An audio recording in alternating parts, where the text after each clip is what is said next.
Greetings, ladies and gentlemen. This is a special program that focuses on data centers. Data centers are the new thing, the new phenomenon here in Ethiopia. In order to explain this and many more, inside ETV English, I've got you Anthonis Voscarides. He is the CEO and the coordinator of wingu.africa data center. Thank you for blessing us with your time. Well, thank you for giving me this opportunity. It's really wonderful to talk to Ethiopia. So let's talk about Anthonis first. What is Anthonis' experience in Djibouti with DDC? What brought you to Ethiopia? And tell us about your experience here in Ethiopia. Right. So firstly, I've been in the business of telecom in a number of countries. I was in Australia in telecom in the deregulation process.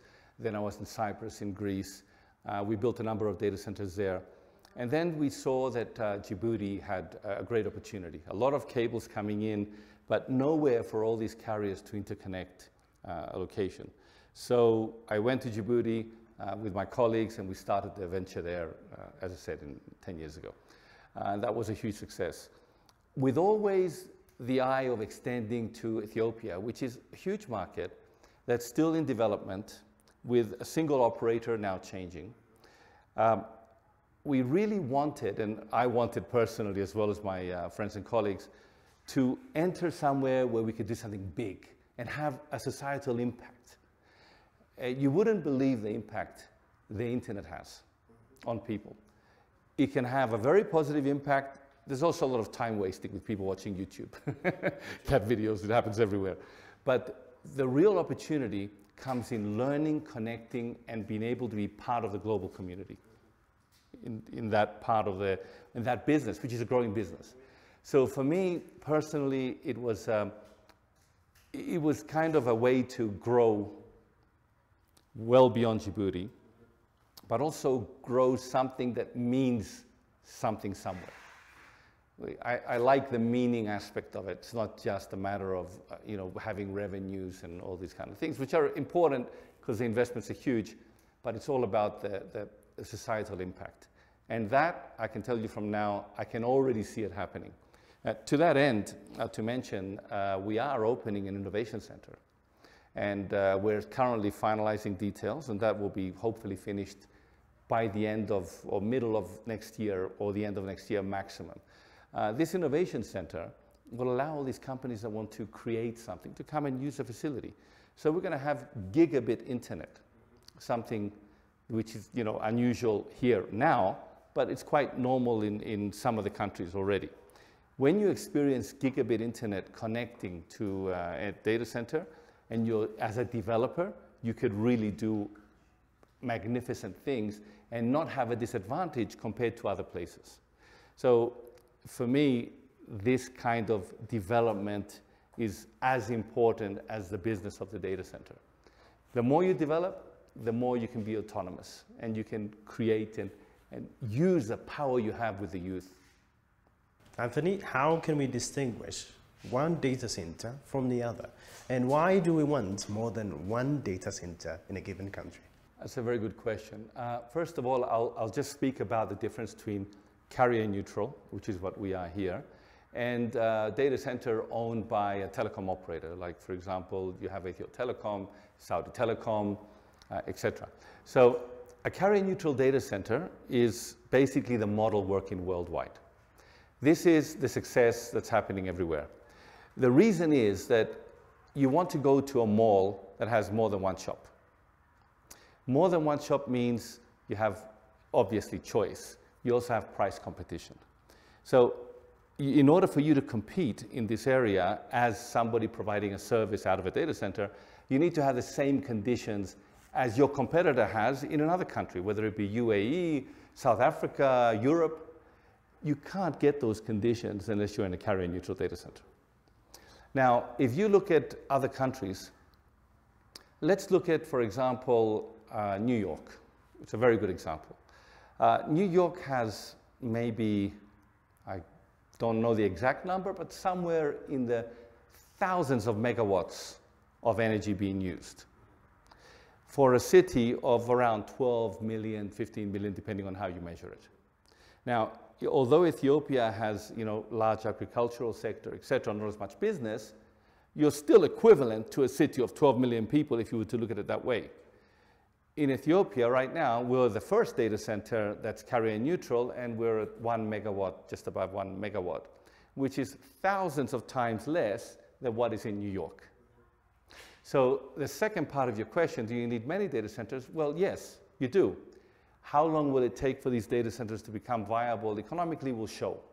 However, the end result, or the medium result in the next 10 years is going to be dozens of data centers. Because this is a huge country with a huge opportunity. And they do need the data, and you need the data locally. Awesome. Going forward with the safest place for a certain data center to thrive, what are the prerequisites for a certain data center to thrive? Is it the cooling system? Is it the temperature and everything? Do you find Ethiopia as a good space? Right. It's a very good question. So data centers, they produce heat because the servers, they need electricity. The electricity is converted to data and what they're doing plus heat. So the heat, obviously, you need to exchange it with the outside air. And this is done through air conditioning, or what we call HVAC, high volume air conditioning. But the lower the outside temperature, the better you are at exchanging. So we have something called power usage factor, PUE. It's a way of measuring how efficient a data center is. If you're looking at a place like Djibouti, where you have in summer 50, 55 degrees centigrade temperature, you can imagine it's not very efficient in exchanging internal with external air. But here in Addis, you have wonderful temperatures, especially at this altitude. So there are the challenges of getting everything right. You've got to get right the generators and all these different bits, because you have altitude, and this affects performance of things, so you have to derate. But on the other hand, you have these wonderful calm temperatures. You have lots of water, and you have green energy being produced in the country. It's really a great spot. And that's why, in our view, this is a hub. It's a hub for data centers. And I think that you will see going forward how this will grow and grow, because you have the energy and you have the climate that is supportive. Unless, of course, you go up to the ice areas, which are also very good, but they're far away from your customer. So you want to be milliseconds from your customer, not hundreds of milliseconds from your customer. So it is a very good location for that. Great. So going forward with the issue of power again, there might be power outages. You need a backup. Yes. Well, is there any backup that you have? Because there are issues with power outages here in Ethiopia, yes, to be honest. It's a very good question. Do you have that figured out? Of course. All the data centers currently being built here are tier 3 that I know of. Tier 3 means 99.985% uptime. But if you're less than 100%, you're a failure. Okay. In the data center space, you're always up, even though your service level agreement is 99.985. So power comes in a data center. Formally, you have two powers, two different sites. So if one grid goes down, you have the second. But you also have at least 2 generators. And then you have, behind those 2 independent generators that each one can power the entire facility, you have 2 power centers that have UPS and battery AC, DC, separate 2 power centers. And then you have 2 or 3 cooling systems connected to those. So even if you were to lose both power feeds from outside, which does happen, then even if you were to lose one generator because it didn't start, you have another one. Even if you were to lose both generators, you have battery. Even if you were to lose one battery stack, you have the other battery stack. And each server or each piece of equipment is powered by 2 feeds, A feed and B feed. In addition to that, in a tier 3 data center, you have these 2 feeds. But in addition, we've gone over that. We can service A feed while it's live and service B feed while it's live. So you don't even lose one feed. So in terms of power, all the security measures are in place. And on the front side, which is the generators, we have currently over a month per tank of fuel. And that can be refilled in real time in case it goes down to a certain level. So we can actually run this facility, I think it's over 65 days at full load, everything full, just on diesel. And of course, you have agreements and contracts. So if the power, if you fall down to a certain level, you refill and you can go indefinitely on diesel power. Having said all this, Ethiopia does have power, and the power grid is improving all the time. So you hope to use generators less than you do right now. So I think everything will just move forward in the right way. Amazing. So that will bring us to the issue of green energy. And how I want to hear your take on the green energy development here in Ethiopia. The Grand Ethiopian Renaissance Dam is one thing that we are working on, and power issues are one thing that we are working on. So I want to hear your take on that. Well, first of all, your country is blessed with the generation of power through the dams. This is a fantastic opportunity. I think the reason you're seeing the power cuts is just the grid needs to evolve with it. It needs to be upgraded and things fixed up. And this is happening now already. So the power generation exists at the source. It's very stable. And the grid is being constantly upgraded. So this is fantastic. For example, a data center to run purely on green is very difficult. But in Ethiopia, because the power source is green, the time we're not green is when the generators are up. To augment this power, once the roof system is completely finished, it'll be completely loaded with solar panels. And this will give us some additional power developed through renewable, the sun. So this is something we're doing in addition to minimize it. But data center needs a lot of power. And having this from the source is phenomenal. So let's talk money now. It's time for money. How much was your investment? And tell us about your future plans, because I know for the fact that this is your first phase and there is another phase in the building. Yes. So right now we have 2 phases concurrently being built. These phases are approximately 330 racks, maybe a little bit more, of space, or multiple megawatts of power in this first phases. That one's ready now, second one will be ready by the end of the year functioning. So this will grow based on demand. There is space here. We have a lot of land here at the ST Park, and there will be extra phases. So as soon as we reach a certain level, we'll build the next phase. We also looked at a number of areas to build additional data centers, including Adama, for example. Wonderful areas, again, give you all these advantages. And these will come later on as power availability is secured and other parameters in business are done. And this is a multi-million-dollar project. I don't want to say publicly how much it is. A government obviously knows. But yes, it's many, many millions of dollars to bring in the specialized equipment. All the equipment is Schneider Electric. It's American, for example. And everything we've put in that touches the network is sourced from Europe, United States. It's very, very good equipment. There's also excellent Chinese equipment, but we're not using it here in this data center facility. Can we say an estimate of this amount? Yes, it's approximately $30 million in this phase, plus. All right. So with that being said, I want to go to the facility. I've seen some of the facilities and it's really amazing. So for all our audience, I want you to explain about the facility. And you gave us the reason why one makes you as different as compared to the others, because we have seen Rexa, we have seen Orange, we have seen Huawei, and everyone. What makes you different? So first of all, all these companies are very good companies, and we welcome the competition.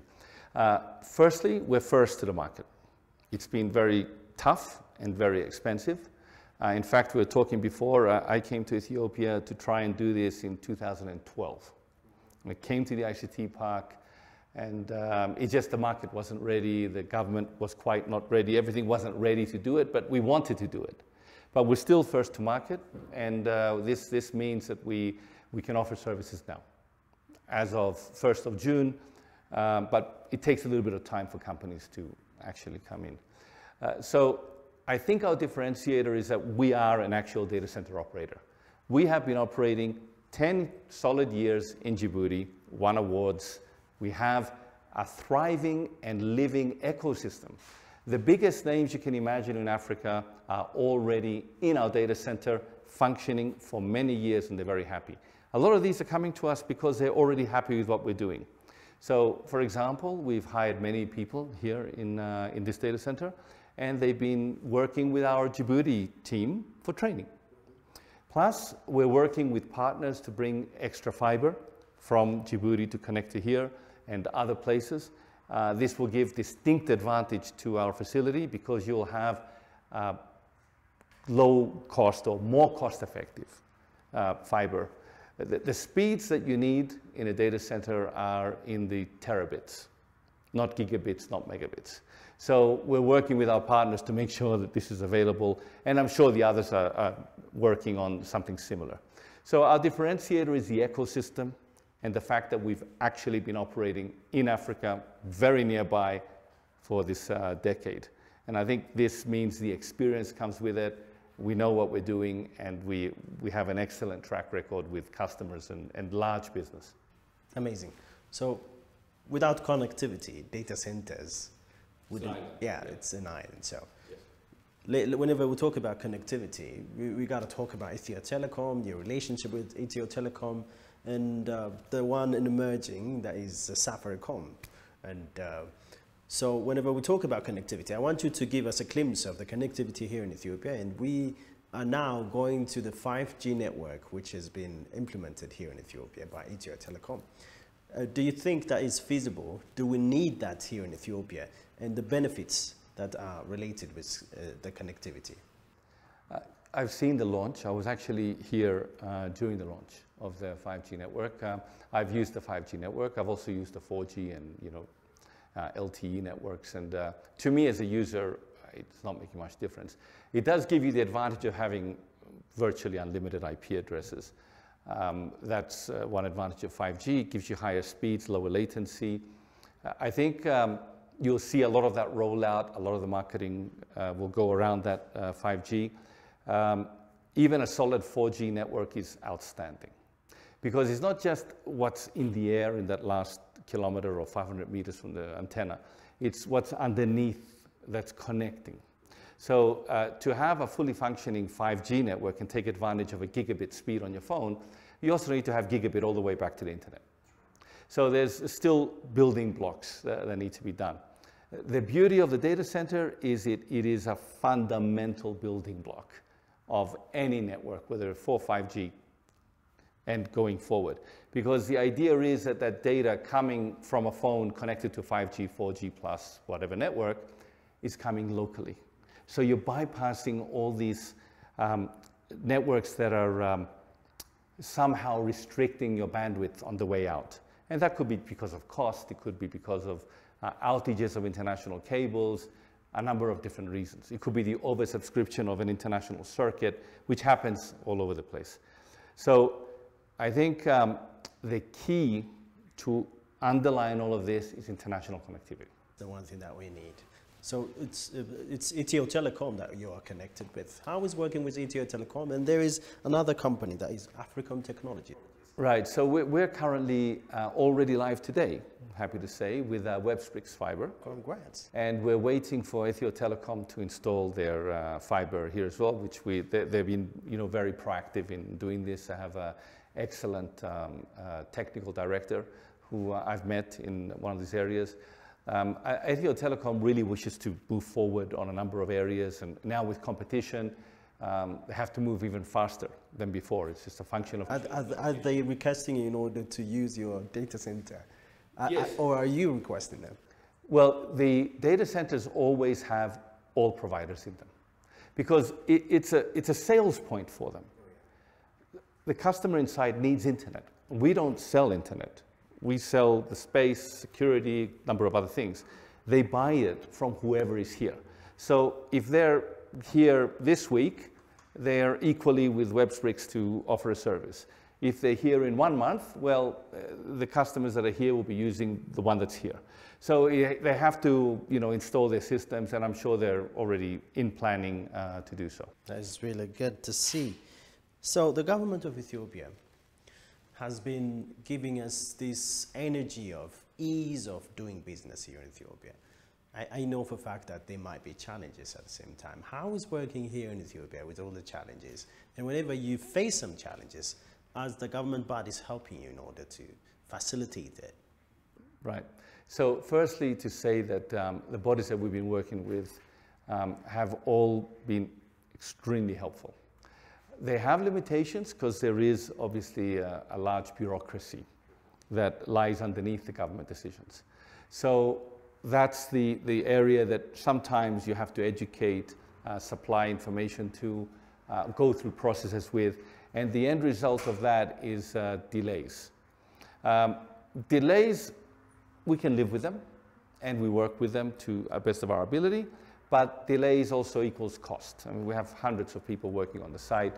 If something is delayed, your cost goes up. And I think this is universal. It's not our issue, it's everybody's issue. So the more, if you like, the government intervenes to make things smooth for all business, not just international business, the faster you can have development rise through the entire country. Because the data center or data centers and other telecom businesses, they're fundamental to both education and GDP growth. They're fundamental. It's been proven many times. How much it does or it doesn't, it really depends on government policy and etc. The overall picture that we have here is that government has been very helpful. They've done everything they could to move things along, and they try very much to clear the path when it comes to bureaucracy, you know, in different areas, to speak. All right. So let's go to the issue of your targeted customers. Who are your targeted customers? And there is this new development that I have heard and I've read from some online media that you have some kind of agreement with around 5 firms. Yes. In order to give your service. Tell me. So we had a launch event not so long ago. And during the launch event, a number of companies signed an MOU to join us. And please excuse the background noise. It's still a building site in some phases. Yeah, so this was a fantastic event. The companies are slowly preparing to come into the data center. It takes time for them to do that because you have real functioning servers with customers on them. I think what they will see when they do come, whoever comes from these 5 and more, a huge improvement in performance. So the way I see it is, you know, I want to be able to sleep at night and not worry that something will go down. And as I showed you before outside, you saw the level of technology that went in and how it's triple, not just double backups to give us this comfort that if something goes wrong, we can't get the part, we're operating on 2 more systems to allow us time. And that really transmits down to the customer. And the customer will see this. They'll see this when they connect to the internet here, they'll see it when they connect to the internet exchange, and they'll see it from the ecosystem locally. It is completely incomparable to having your own data room somewhere connected with one link to a particular place. There's no comparison. There is absolutely no comparison between a data center and you know, a private data room in one location. And I think the IT managers of these companies are going to be able to sleep better after they're in the facility like ours. True. That's why they connected with you. So going forward with the IT sector that you just mentioned finally, yes. How do you see the current development of IT sector here in Ethiopia? First of all, there's a beautiful young population, eager to build, to develop. They need the tools, hence why we're building our, you know, our innovation and that center there, which will be hopefully sooner than later ready. Once they have access to servers, which by the way, we're doing this, we're paying for all of this. They won't have to pay. I'll have to submit a business plan that we approve so we can manage who's using our facilities. They'll have access to servers that we are providing, is an incubation. They'll have access to a space to work, very good coffee, of course. And this will give us an opportunity to help these people develop. So I'm seeing it's a very important development for them. that they can grow this further. Now, there are other incubators, innovation centers, and I think the more the better, because you need that here. You need to help the youth develop. So this development, you will see it going through to fruition over the next years. And that will develop your own, if you like, competitive businesses to big international ones. So the more local ones you have now, the better. Before you have big competition, it's very difficult to compete with an established unless you move quickly. And that's part of our plan as well. As you are working here in Ethiopia, I want you to tell me about the involvement of the community here in Ethiopia and the hope that you deliver to the community here in Ethiopia. There is a very, very extensive IT community. We've met a lot of very interesting people. And there's a lot of expats that came from, Ethiopians came from US and other parts of the world. A lot from the US. They have deep knowledge in IT. And they're teaching other people, and they're growing this industry. I really believe, rather, that the IT sector here has a bright future because of the things I said before. And all of this talent pool that is evolving here and came from abroad and is building this. And we're a facilitator of that. We assist that process. But the talent is here. It's not coming from us. We're just assisting that process to move forward. And I'm really looking forward to that coming in because they're going to have all of these customers in our ecosystem. Not just here, but all our other data centers. In Djibouti, we have one. We're building a second one, including a cable landing in Tanzania, in Somaliland, etc. So they can sell the services they develop to all the markets within our data centers and beyond. It's very powerful too, because it's expanding to the rest of Africa as well. So whenever we talk about innovation, yes, there is something that you tell me in order to help out the people here in Ethiopia, as well, in order to come up with an innovation center and everything. I want you to elaborate on that. Besides the information center and the timely information that you are delivering, I want you to tell me about innovations here in Ethiopia. Your hope to innovations here in Ethiopia. Innovation has many different tracks. What you need is people that are hungry. You have that. Hungry for knowledge. Yeah, you have that. And these people need to start working on their ideas. And I've seen some of these ideas. They have some great ideas. They want to develop cloud. They want to develop all these different things. So they have the energy.